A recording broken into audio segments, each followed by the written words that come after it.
What's going on, everybody? Welcome back to the Playbook Sports Podcast. This is Nate coming at you guys with a final big board for the 2024 NFL Draft. In this video, I'm going to give you my 32 top players. We're going to start at 32. We're going to work our way all the way to 1. But I can't get into that until I remind everybody, for those of you who already know, and tell you for those of you who do not know, come draft night, April 25th, 2 weeks from right now, the draft will be live, and we will be live right here on YouTube. Instant analysis of every single pick that's done, what we think about the pick, where that player will fit on that team's depth chart, how they fit into their scheme. We have scouted every potential first-round player. I have scouted 15 offensive linemen.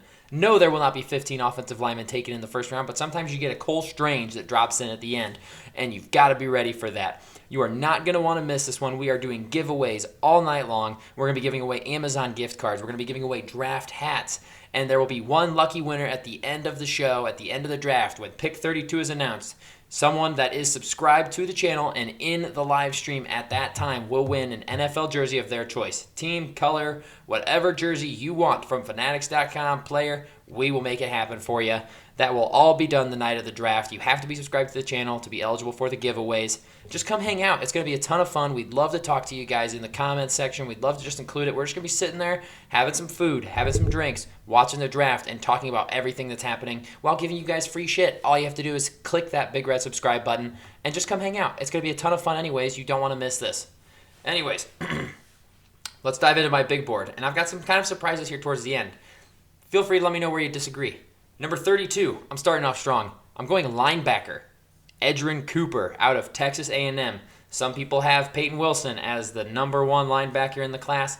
I like Edgerrin Cooper's game, man. If you need to watch a highlight tape, just go watch his film from against LSU. He was fantastic in that football game. He is aggressive. He is an absolute baller. He's my linebacker one.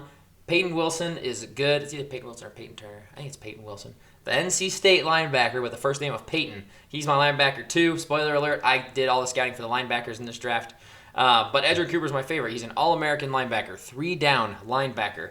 Excellent trigger against the run game. And like I said, watch that game against LSU. He was spying Jayden Daniels the whole time. Did great. 97th percentile 40-yard dash, 98th percentile in the 10-yard split. This dude's absolutely twitched up. He's got prototypical size. This is somebody you can just drop in the middle of your defense and be set. Be absolutely set. And we just saw what kind of teams made a long run in the playoffs. Ravens, that had Roquan Smith and Patrick Queen. Chiefs, Nick Bolton, stud middle linebacker. On the other side, you've got the 49ers, Fred Warner, Dre Greenlaw, and then the Lions, Jack Campbell, and I'm sure they've got other good linebackers too. You need good linebackers. Edgerrin Cooper's the best one in this class. I'm putting him at number 32. Number 31, my first offensive lineman. I will not be diving deep into these because you want to know about these offensive linemen. I have done hours of film and scouting on these offensive linemen. You will get everything you could ever want to know about the ones taken in the first round on draft night. So I'm not going to give you no sneak peeks. But I will tell you, my 31st player in the draft, Tyler Guyton, offensive tackle out of Oklahoma. Number 30, this one, I don't know if it'll surprise people or not because of where he's projected to be drafted at, but I'm going J.J. McCarthy at number 30, quarterback out of Michigan.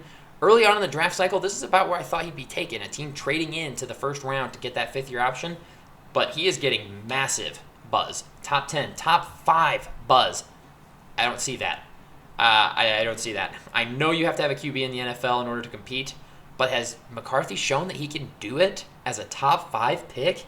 I mean, he's never asked to at Michigan. I genuinely don't know if he can or not. How many times did he have to throw the ball 40 times a game? Never, because they just ran the ball and dominated defensively. He's got good traits. Sneaky athletic, solid enough arm on him.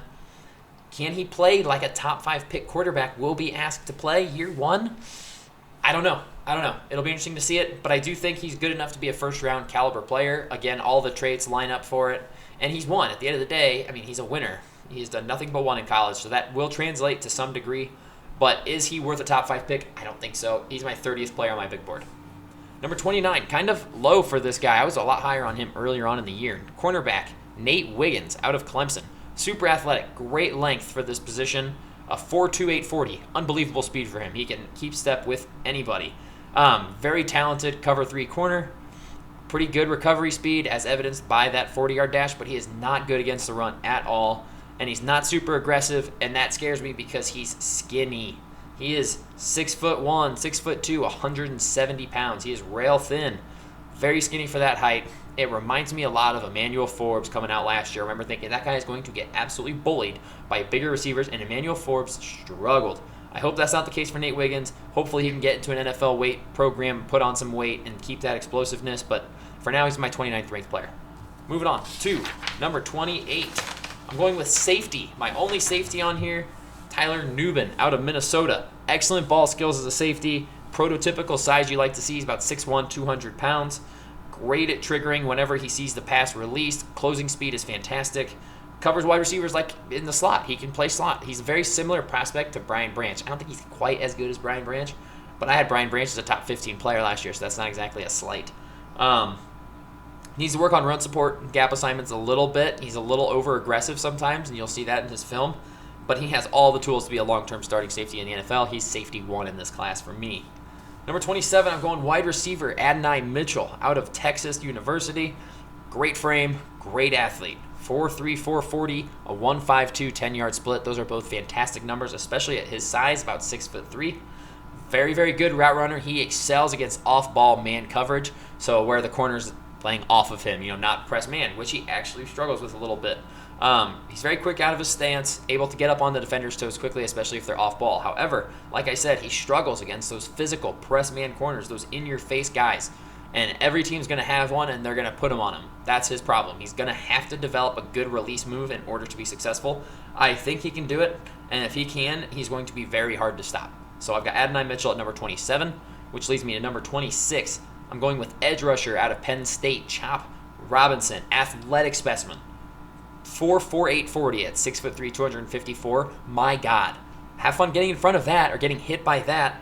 Absolutely not. Super explosive first step, which has allowed him to just win around the edge all the time. These college tackles really don't stand much of a chance. Really good production, too. He's good at dropping back in coverage. Just a super athlete. High motor kind of guy. You've got all of these gifts, all of these traits. He just doesn't seem to have much of a pass rush plan. I need to see him develop that. He needs to start showing what another edge rusher in this class, my favorite edge rusher in this class, I'm not going to say who, but this guy later that I'll talk about has a pass rush plan every time he gets on the field. That's why I need to see Chop Robinson develop. You have every physical attribute you could ever want, and I just need to see you start putting in more into the mental side of it. Like, okay, if he does this, I'm going to do this, and if he does this, I'm going to do this. You can't beat everybody with speed around the edge anymore. You've got to be more technical. So that's why I've got him at 26. If he gets a good edge rushing coach, a good D-line coach that can teach him these things, he's going to be excellent. Number 25, I'm certain he is higher than everybody else. Again, I'm not going to talk about the offensive lineman. However, I will say this. My 25th best player in this class is Zach Frazier. Technically, I'm put him listed as offensive lineman. He can play any of the 3 interior positions. I love this guy's makeup. That's all I have to say. I hope desperately he's drafted in the first round because I want to talk about him. I feel like he might go to the Lions. Spoiler alert. But Zach Frazier, 25. 24, Jackson Powers Johnson, center out of Oregon. Center guard out of Oregon. Again, not going into it. Watch the draft. 23, Graham Barton, interior offensive lineman out of Duke. This offensive line class is absolutely stacked. Graham Barton's awesome. I'll talk more about him at the draft. He will be a first-round pick for sure. Number 22, I'm going Byron Murphy, defensive lineman out of Texas. Unbelievably explosive first step. Holy cow, you watch him get off the ball and you're like, there's no way this guy's pushing 300 pounds. He is so quick. He is. He can use quickness to beat you in pass rush, and he can use quickness to get around you in the run game too. Excellent at that. Very good at gap filling. Plays with really good pad level. High motor. Good at using his hands to keep the offensive lineman off balance. Just a very good defensive tackle prospect. He's not my tackle 1, but he is damn good, and he'll be a first-round pick for sure. Number 21, Amarius Mims, offensive tackle out of Georgia. Not going to talk about it, but look out for this guy down the road. This guy might be a top 5 tackle in the NFL when it's all said and done. Just saying. Number 20, definitely the lowest you'll hear this guy ever because I'm just not a huge fan. And if my friends are watching this, the guy Addison, Colin Sage, guys I do these podcasts with, you already know who it is when I say I'm not a big fan. It's Dallas Turner, edge rusher out of Alabama. He's my 3rd-ranked edge rusher in this class. I'm lower on him than most. Super athlete. Unbelievable athlete. His combine was insane. Very solid production at Alabama on a defense full of other first-rounders, but whatever. I need to, much like with Nate Wiggins, I need to see him get into an NFL weight room, put on some weight. He's playing at 230 pounds, 240 pounds. That's not going to cut it. It's not going to cut it. Yeah, he's great at running around the offensive lineman in college. And that speed gets him off balance. These offensive tackles in the NFL are not going to let you beat them like that. They just aren't. If he can put on 15 pounds of muscle, maintain his explosiveness, he'll be a stud. Absolute stud. But as he is currently, I just don't see any way he can get through these tackles at his size. I just need to see him bulk up a little bit if he wants to be a traditional edge. If he wants to be more of an outside linebacker, occasionally rush the passer, great. But if he wants to be a true edge defender, which I think they would draft him, if he's going top 10, like to Atlanta at 8, he's got to rush the passer, and I just don't see that right now.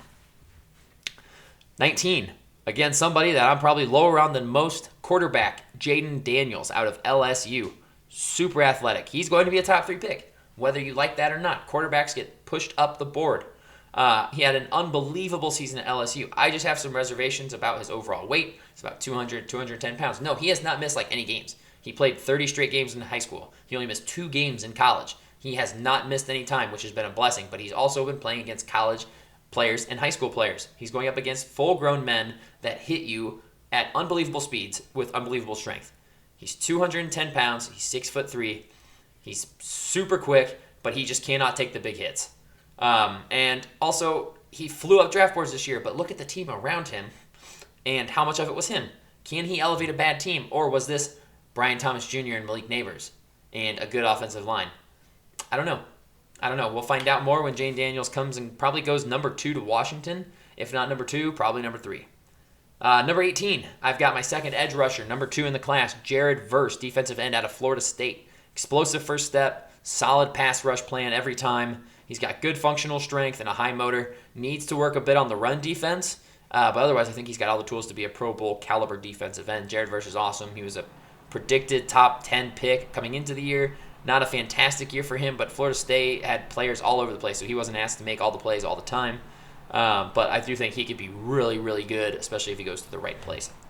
So that puts us into number 17, just about to the top half of the first round of players. Number 17, I'm going wide receiver Brian Thomas Jr. out of LSU. This feels maybe a little low now that I'm looking at it, but I'm going to keep him here. I love Brian Thomas Jr. I'm a massive fan of his. Blew scouts away at the combine. He ran a 4.3 340 at 6'4", 200-something pounds. Unbelievable speed. He's got everything you want. He has an elite X wide receiver frame, 17 touchdowns last year, and that's with him as a number 2 option to Malik Neighbors. That's insane. Wherever he goes, man, he needs to go to a team with a good QB situation because I want to see this guy flourish. He can be dominant. He has Marvin Harrison Jr. size.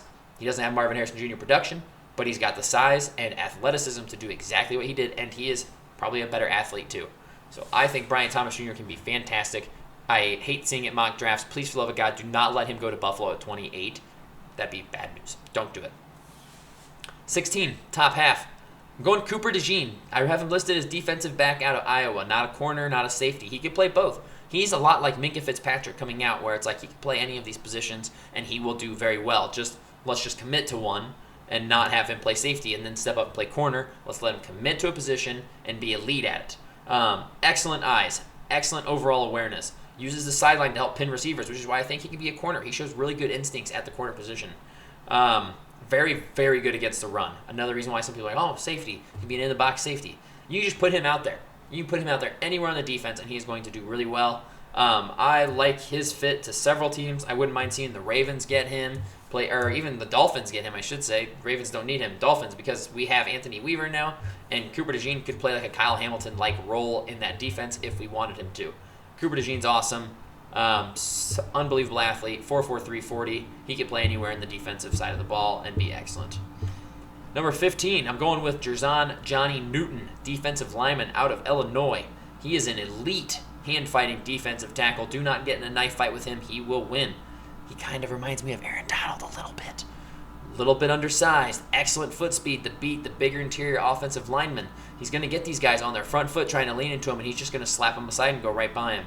He's got a ton of weapons in his bag to get around to offensive linemen. Multiple techniques. A very mature rush attack for a college defensive lineman.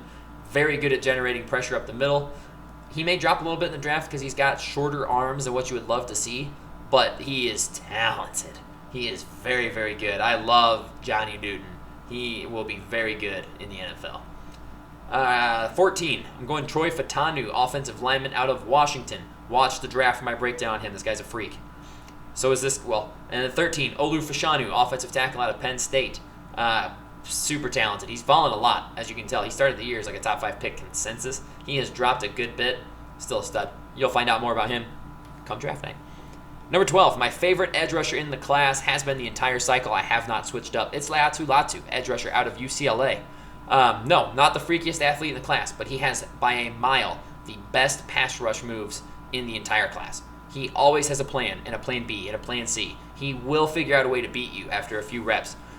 He's got great size, 6'5", 260 pounds, elite production at UCLA. The only time I ever saw him really struggle was going up against a guy who's higher than him on this draft board when he went up against Talisa Fuanga, who's very, very good, as I haven't even mentioned his name yet, and I'm nearing the top 10.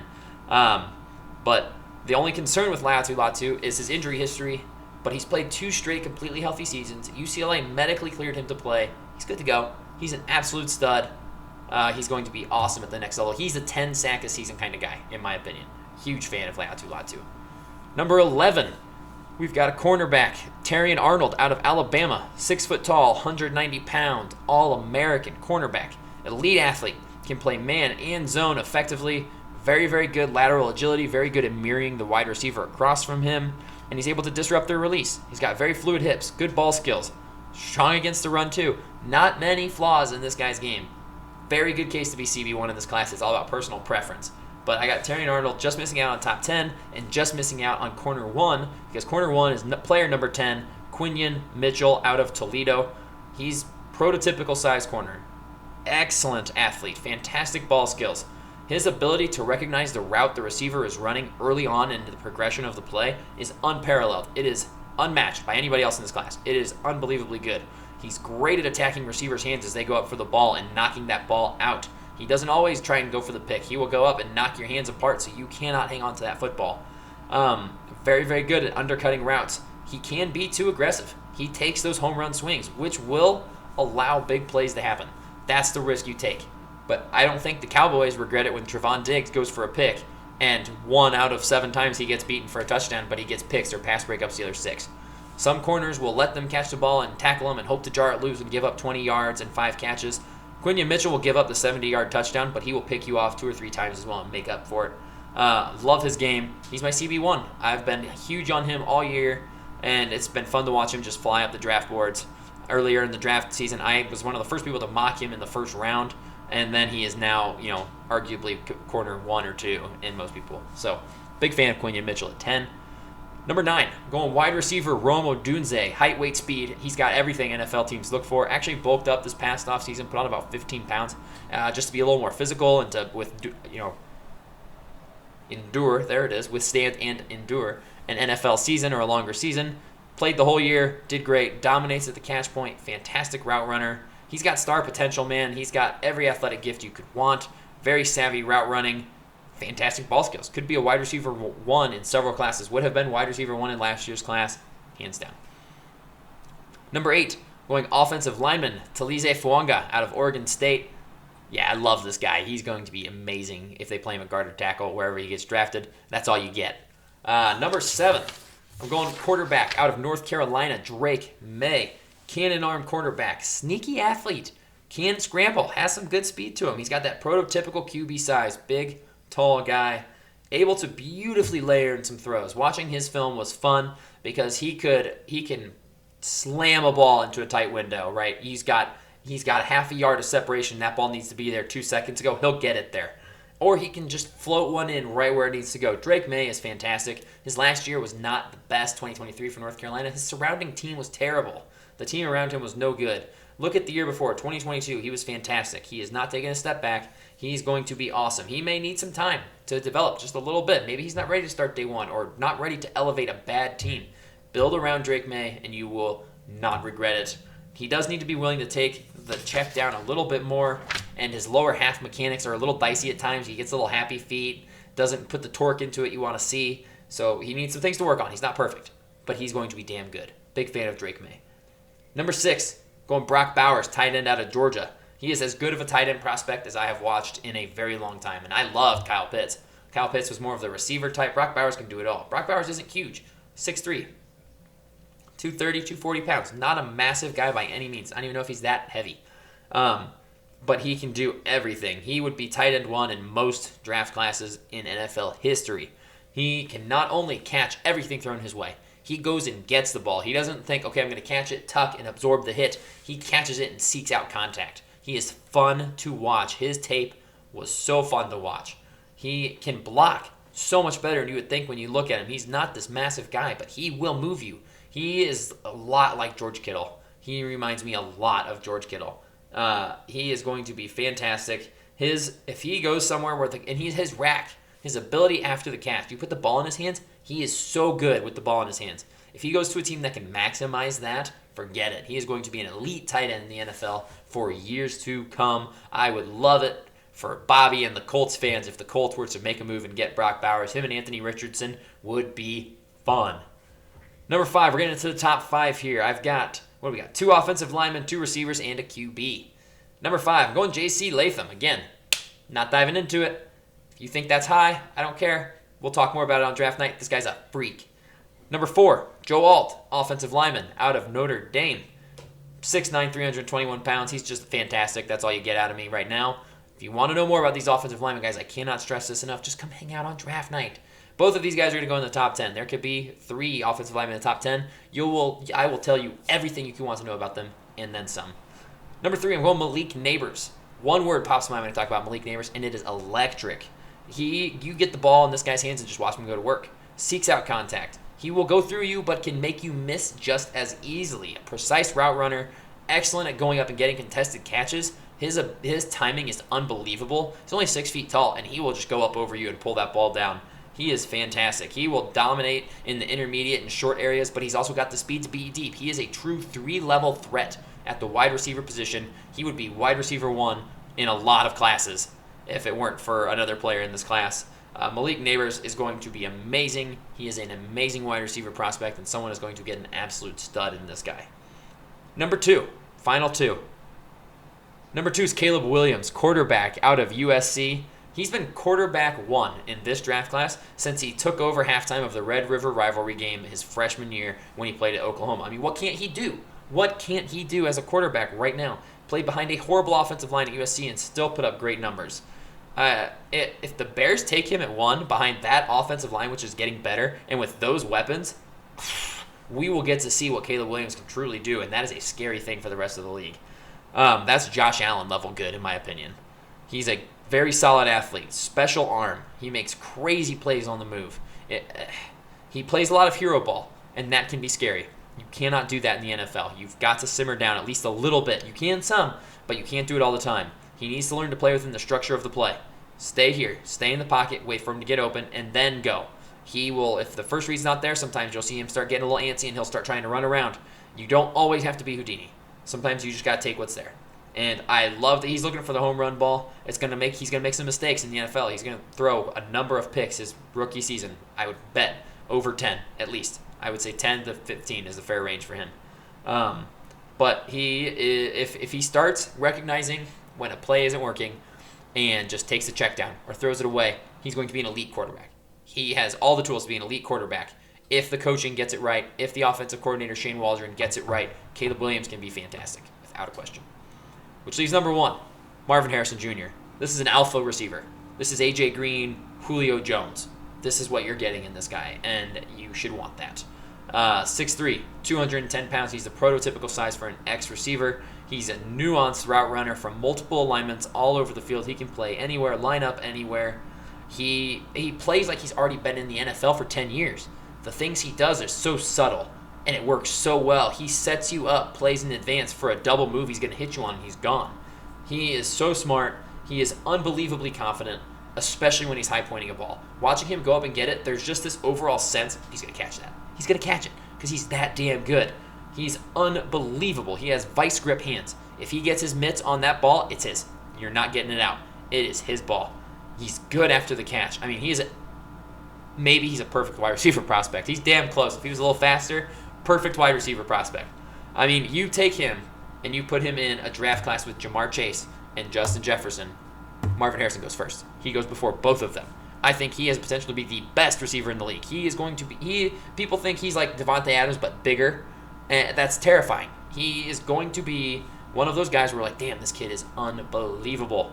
I think in a short period of time, he is going to be considered a top 5 wide receiver in the NFL. Truthfully, I think this is a generational wide receiver prospect. This is somebody that is 1,500 yards, 12 touchdowns a year potential, as long as he goes to the right place. And all of this is contingent on these guys going to the right place, right? Who's to say Patrick Mahomes is Patrick Mahomes if he goes to Chicago and plays with Matt Nagy and he doesn't go to Kansas City? Who's to say any of these guys? Who's to say Joe Burrow's Joe Burrow if he does this, or Justin Herbert? Whatever. Any of these guys, you have to have the right coaching. If you don't, it doesn't matter. It doesn't matter how talented you are. You can be as talented as you want, but if the coaching is bad and the cast around you is horrible, then you're just not going to perform. But I really think Marvin Harrison Jr. is going to be unreal. That's my big board. 32-1. Those are your top 32 players in the class, in my opinion. Let me know who I forgot, who I left out that you're like, how did he leave him out? That was hard. The picks 25 to 32 was not fun for me because there is so much talent in this draft. It is such a deep class. And the further you get into the first round where you're away from the blue chippers and you're into okay, this guy's a first rounder, there's like 20 of them. And you've got to pick 5. Good luck. It's going to be an awesome draft. Again, you guys, I cannot stress this enough. You've got to come to the live stream. It's going to be a ton of fun. We're going to be talking for 4.5 hours straight. The stream does not end until after we discuss the entire first round. We're going to be live for 5.5 hours at least. It is going to be a ton of fun. Just like the giveaways, it's so simple, right? Just subscribe, put us on your laptop, set us aside. You don't have to pay attention to me. You don't have to pay attention. You should, because it's going to be really good stuff. But just come hang out, win some free shit, and have a great time. Cannot wait to do it. More information on that as we get a little bit closer. But that's all I've got for you guys on my big board, and that's all I've got for you in today's video. Thanks for stopping by. Make sure you subscribe if you're not already subscribed. Let me know in the comments down below what you like, what you didn't like. Make sure you throw a big thumbs up on the video for us because it really helps push the video out to more and more people. We'll see you guys in the next one.